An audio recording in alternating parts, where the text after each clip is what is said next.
The same concept. The same location. Two photographers. Two different results. The concept. Hey everybody, it's Lindsay Adler, and for the concept this week, every single concept, every single challenge that I shot using only Sigma lenses, and I actually have a pretty expansive kit that covers every single thing that I shoot. And how it all started was about 3-4 years ago, I think it was.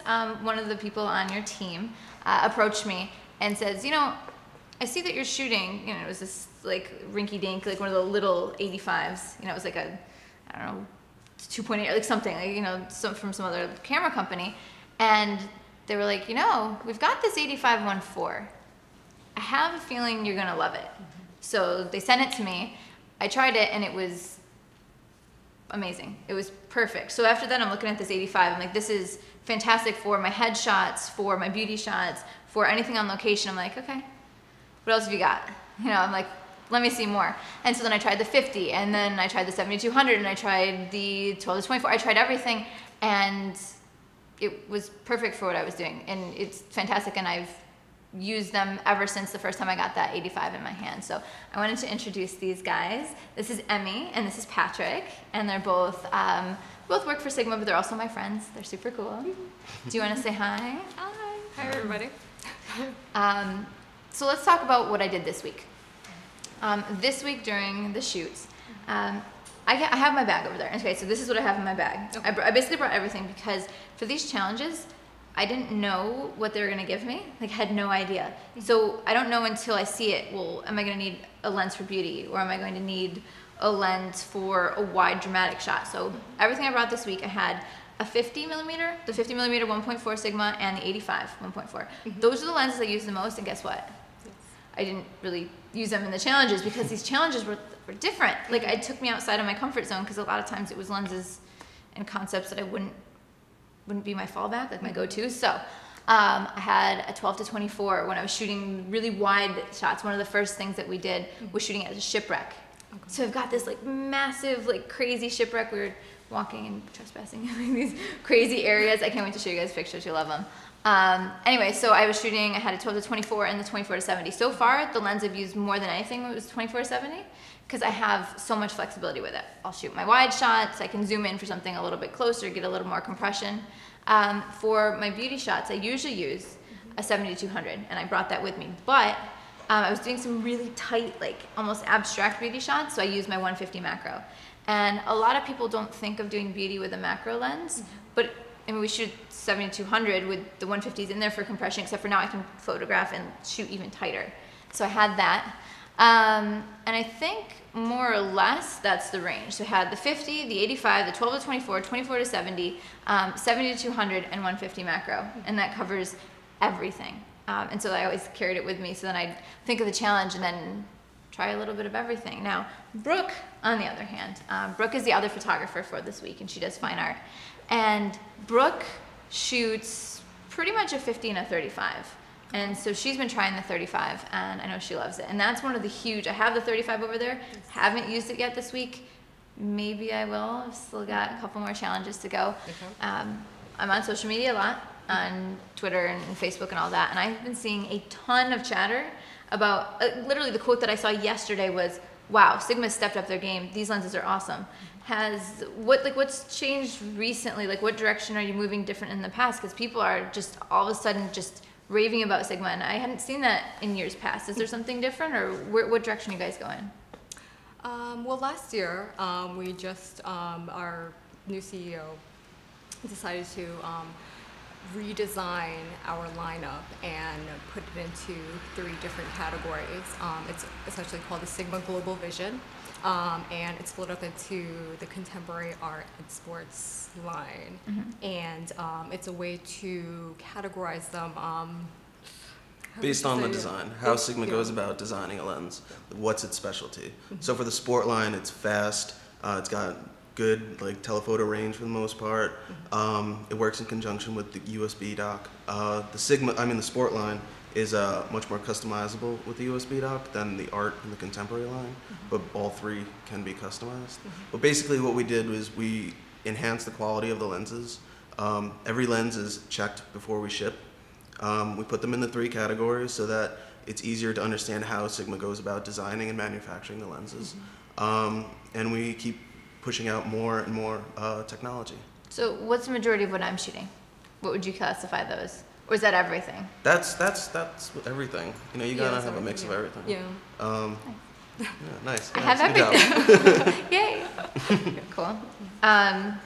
What are the lenses that you see in the kind of in the portrait and the fashion realm to be the ones that are most popular with people? Definitely the 35 and the 85-1.4s. The 35 we just came out with, and it's just been a huge, you know, rave since it came out. It's super sharp. It's a really, really awesome lens. Yeah. Cool. Yeah, I mean, I think I usually, after I give a presentation, people are like, yeah, I saw you speak somewhere, I tried that 85-1.4 and it's exactly what I wanted.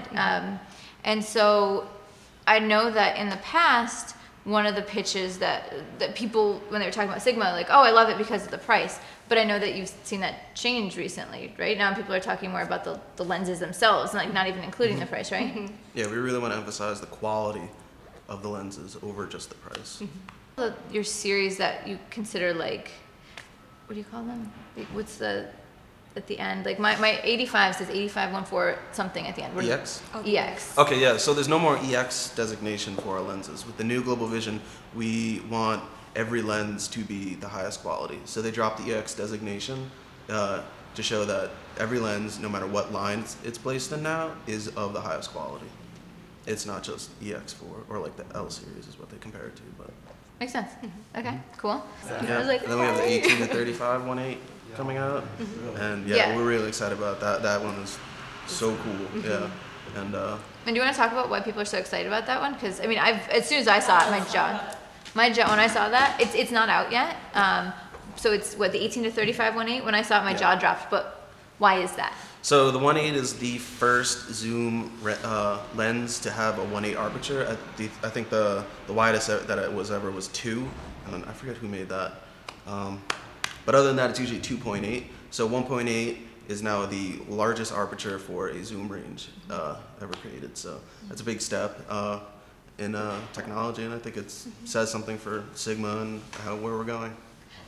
And one of the things I think you should maybe mention too, the fact that a lot of times your company tries to fill voids, like where you see opportunities, because if there are other companies aren't making it, I mean, people are raving, in my opinion, they've heard it for video as well. Because now they have really wide apertures and a zoom, and it's 18. I mean, that's awesome. So you want to talk about perhaps how you guys also try to fill needs that exist? You want to do that? Or is that, I mean, that's what I've been told in the past. Is that still accurate? Yeah, I mean, what happens is, we really listen to what the market needs and what people are looking for.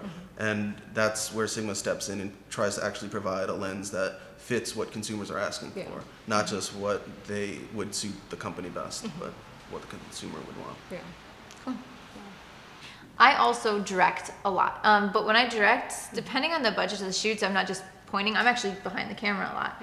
And I always direct and I always shoot with my Sigma lenses for everything that I do. And one of the reasons that it's great is in the past, when people were trying to do movie quality, one of the things that made a movie look like a movie was wide apertures. And so that's what's great about DSLR video, is that I can use my 85 1.4 or I can use my 50 1.4 and just, it looks more like a movie because the backgrounds just blur and it's soft. But I found, I mean, the lenses have been great for that. I mean, they're incredibly easy and smooth to focus, which is great, especially if I'm kind of doing like a rack focus, front to back. And then this is why, this 18-35 1.8 or, other lenses I'm sure that will come out in the future, things like that, they just scream video because I have wide aperture and flexibility. So, what have people been saying as far as video for Sigma lenses? A lot of people use our lenses for video. It's pretty common. And as you're saying, like the lens, the feel of the lens is much better from our older models. And what that is we started using more frequently thermally stable composite material, which has a high affinity of metal. It also reduces size and weight of the lens, so this way we can get more into the lens and it's lighter and people don't have to worry about the weight. But you know, with that came a redesign of the rings, and that was all under the Global Vision redesign of the company itself. So. Cool. And also the variety of focal lengths that we have in that, like, you know, f1.8 range, you know, the 20 millimeter, the 24, and the 28 are really, really good wide angle, you know, lenses for video. So it's, you know, we have a whole, you know, variety. Awesome. Okay. So your The lenses Canon cover and a wide range of cameras, including, you can just go in general. Nikon, Canon, Pentax, Sony, the mirrorless cameras, Micro Four Thirds, the Sony E-mount, and Sigma. So your lenses are made to fit any. Everything. Yeah, Yes. cool. Mhm. If someone's unfamiliar with Sigma, what would you want them to know about the Sigma lineup? Okay. Well, the Sigma lineup is premium lenses and cameras, but what would really make the difference is if you would go in and actually put the lens on your camera and give it a try, because that's when you realize how high quality these lenses are and how well of a performer they are as well. So my recommendation would be go in and try it out, and you'll see the difference. So Sigma, you know, Sigma caters to all levels and all types of photographers out there. So whether it's sports or fashion, fine art, you know, we have all the lenses for you to try out.